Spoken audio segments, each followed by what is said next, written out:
Hi friends, మేము పెట్టే interesting videos కోసం ఎప్పుడే మా ఛానల్ని సబ్స్క్రైబ్ చేసి పక్కనే ఉన్న గంట సింబల్ని యాక్టివేట్ చేసుకోండి. అలా చేయటం వల్ల మేము పెట్టే ప్రతి వీడియో నోటిఫికేషన్ మీ వరకు ఈజీగా వచ్చేస్తుంది. ఇక లేట్ చేయకుండా వీడియోలో ఏం జరుగుతుందో చూసేయండి. ఇకపోతే హాస్పిటల్లో ఉన్న ఆద్యను ఎలాగైనా సరే దూరం చేయాలి సీనుకి అని చెప్పి చారు ఈ విధంగా అనుకుంటూ ఉంటుంది. చారు ఇక డాక్టర్కి ఆదిని చంపమని డబ్బులు ఇస్తూ సీనుకి అలాగే జానకికి అడ్డంగా దొరికిపోగానే సీను ఇక చారుపై చేయెత్తటంతో జానకి అలానే చూస్తూ ఉంటుంది. మరి నిజంగా సీను ఆద్యలను దూరం చేయడానికి చారు చేసే ప్రయత్నం ఫలిస్తుందా? నిజంగా ఏం జరుగుతుంది తెలుసుకోవాలి అంటే ఈ వీడియో చివరి వరకు చూడండి ఫ్రెండ్స్. నచ్చితే ఒక లైక్ చేయటం మర్చిపోకండి. ఇక లేట్ చేయకుండా వీడియోలో ఏం జరుగుతుందో చూసేయండి. ఇకపోతే సీను ఆది గురించి ఆలోచిస్తూ ఉంటాడు. చారు మాత్రం ఎలాగైనా సీను బావ ఆదికు ఇంత జరిగినా కూడా ఇంకా ఆది గురించి ఆలోచిస్తున్నాడు. కావాలనే నా చేత కారం అన్నం తినేలాగా చేశాడు. సీను బావకి నా మీద ప్రేమ పెరగాలన్నా ఆది మీద ప్రేమ తగ్గాలన్నా ఆద్యను వీలైనంత త్వరగా సీను బావకి దూరం చేయాలి అని ఈ విధంగా చారు అనుకుంటూ ఉంటుంది. చారు గురించి తన తల్లిదండ్రులు ఈ విధంగా మాట్లాడుకుంటూ ఉంటారు. పెళ్ళైతే అయింది కానీ మన కూతురు ఆ ఇంట్లో సంతోషంగా లేదయ్యా అని చెప్పేసి గౌరీ అంటూ ఉంటే, అవును, ఆ ఆద్యను వీలైనంత త్వరగా అమెరికాకి పంపించాలనుకున్నాం కానీ అమెరికాకు పంపించలేకపోయాం. ఆ కిషోర్ ఏమో హాస్పిటల్ పాలయ్యాడు. హాస్పిటల్ కిషోర్ ఉన్న సంగతి రఘురామ్ కుటుంబానికి తెలిస్తే ఇదంతా మనమే చేశామని తెలిసిపోతుంది అని ఈ విధంగా అంటూ ఉంటుంది గౌరీ. ఇక అప్పుడే చారు రావటంతో, ఏంటమ్మా చారు ఇలా వచ్చావు అనగానే వెంటనే చాలా కంగారు పడిపోతూ ఉంటుంది. ఏమైంది అని అడుగుతూ ఉంటే, అమ్మ అది ఆద్య హాస్పిటల్లో ఉంది అనగానే, ఆద్య హాస్పిటల్లో ఉండడం ఏంటే అని అంటూ ఉంటే జరిగిందంతా కూడా చెప్తూ ఉంటుంది. సీతారాముల కళ్యాణం జరుగుతూ ఉండగా సీత పాత్రలో ఆద్య, సీనుబావ రాముల వారి పాత్రలో ఇద్దరు కూడా వేషధారణ చేశారు.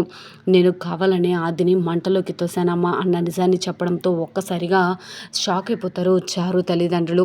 అక్కడ చూస్తే మీ నానేమో ఆ కిషోర్ని చావు బ్రతుకుల మధ్య తోసేశాడు. ఆ కిషోర్ జాడ ఏమైంది అని చెప్పి ఇంట్లో వాళ్ళు ఆరా తీస్తున్నారు. ఎప్పుడో మీ నాన్నే బయటపడతారు, వాళ్ళతో తన్నులు తింటారేమో అని భయపడుతూ చేస్తుంటే నువ్వేంటే ఇప్పుడు వచ్చి ఆద్య ప్రాణాలు తీయాలనుకున్నానని చెప్తున్నావు, అసలు ఏం జరుగుతుంది అని అంటూ ఉంటే ఒక్కసారిగా చారు ఇలా అంటూ ఉంటుంది. మరి ఏం చేయమంటావు, సీను బావ ఆద్య అని ఆద్యని కలవరిస్తున్నాడు. కనీసం సీను బావ నా వైపు కూడా చూడట్లేదు, నాతో ఒక్క ముక్క మాట్లాడట్లేదు. ఆద్య జపం చేస్తున్నాడు, హాస్పిటల్ చుట్టూ తిరుగుతున్నాడు, గుడులు గోపురాలు అంటూ ప్రదక్షిణలు చేస్తున్నాడమ్మా అని చెప్పి అంటూ ఉంటే, అవునా అని చెప్పి అంటూ ఉంటే ఈ విధంగా తన తల్లిదండ్రులు తనకి సలహా ఇస్తూ ఉంటారు. అయితే ఎలాగో చావు బ్రతుకుల మధ్య ఉంది కదా, ఇప్పుడు డాక్టర్లు ఎలాగో తను బ్రతకడానికి కష్టం అంటున్నారు కాబట్టి నువ్వే ఇక వీలైనంత త్వరగా తనని చంపిస్తే బాగుంటుంది అని చెప్పి చారు తల్లిదండ్రులు సలహా తీసుకున్న చారు ఈ విధంగా అంటూ ఉంటుంది. మరి ఎటువంటి ప్రాబ్లం రాదు కదా అనగానే, ఏదైనా ప్రాబ్లం అయితే నేను చూసుకుంటానమ్మా అని చెప్పి చారు తల్లిదండ్రులు చారుకి భరోసా ఇస్తారు. సరే అని చెప్పి చారు అక్కడ నుంచి బయలుదేరి వెళ్తుంది. ఇకపోతే హాస్పిటల్లో మాత్రం రామలక్ష్మి పరిగెత్తుకుంటూ వస్తుంది జానకి దగ్గరికి. అప్పటికే రఘురామ్ జానకితో మాట్లాడుతూ ఉంటాడు. ఏం కాదు జానకి, గుడిలో జరిగింది కాబట్టి ఖచ్చితంగా ఆ దేవుడు ఏదో ఒక మార్గం ఎన్నుకొని ఉంటాడు. ఆద్య తిరిగి రాని లోకాలకు వెళ్తుందేమో అనే ఆలోచన కంటే ఆద్య తిరిగి మన కళ్ళ ముందు ఉంటుందన్న ఆలోచన మనకి ఎంతో ధైర్యాన్ని ఇస్తుంది అని రఘురామ్ చెప్పడంతో ఈ విధంగా అంటూ ఉంటుంది జానకి. ఏమోనండి, ఎప్పుడు మీరు చెప్తుంటే నాకు ధైర్యంగా అనిపించేది కానీ మొదటిసారి మీరు చెప్తుంటే నాకు ధైర్యం అనిపించట్లేదండి అనగానే రామలక్ష్మి ఇక ఇంటి దగ్గర నుంచి పరిగెత్తుకుంటూ జానకి దగ్గరికి వస్తుంది.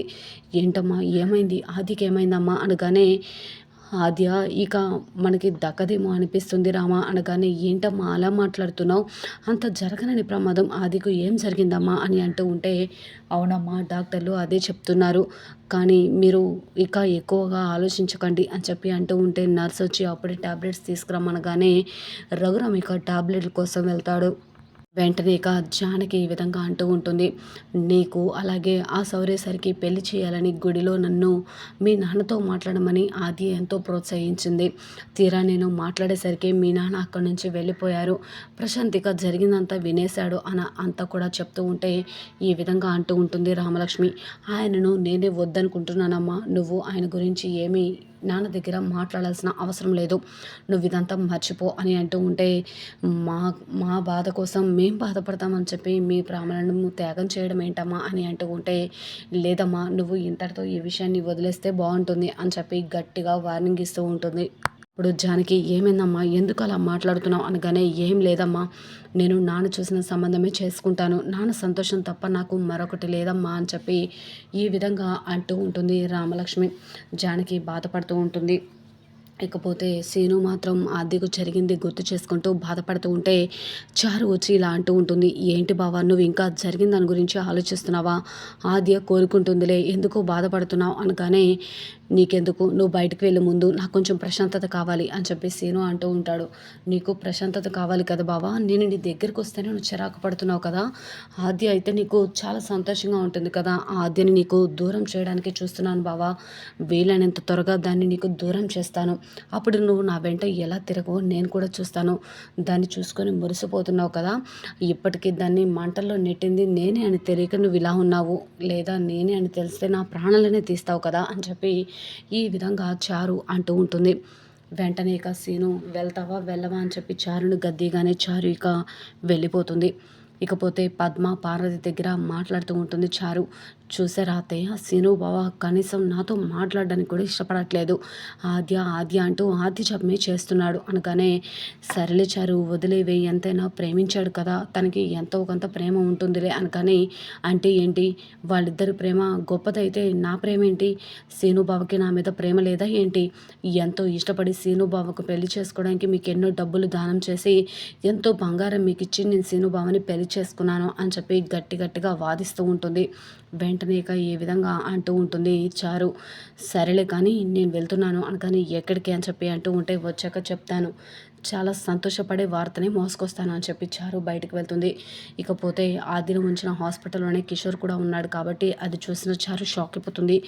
ఏంటి ఇక్కడ కిషోర్ ఉన్నాడు, అక్కడే ఆది కూడా ఉంది. ఆద్య కిషోర్ ఇద్దరు ఒకేసారి పైకి పోతారా ఏంటి అని చెప్పి చారు అనుకుంటూ ఉంటుంది. ఇక తన చేతులతో కావాలనే వాళ్ళ నాన్న కిషోర్ని పైకి పంపించడానికి సిద్ధపడ్డాడు. ఆద్యని పైకి పంపించడానికి చారు సిద్ధపడింది. మరి నిజంగా డాక్టర్కి చారు డబ్బులు ఇచ్చి ఆద్యని చంపమనడంతో మరి ఆ మాటలు విన్న సీను అలాగే అందరూ ఏం చేయబోతున్నారు?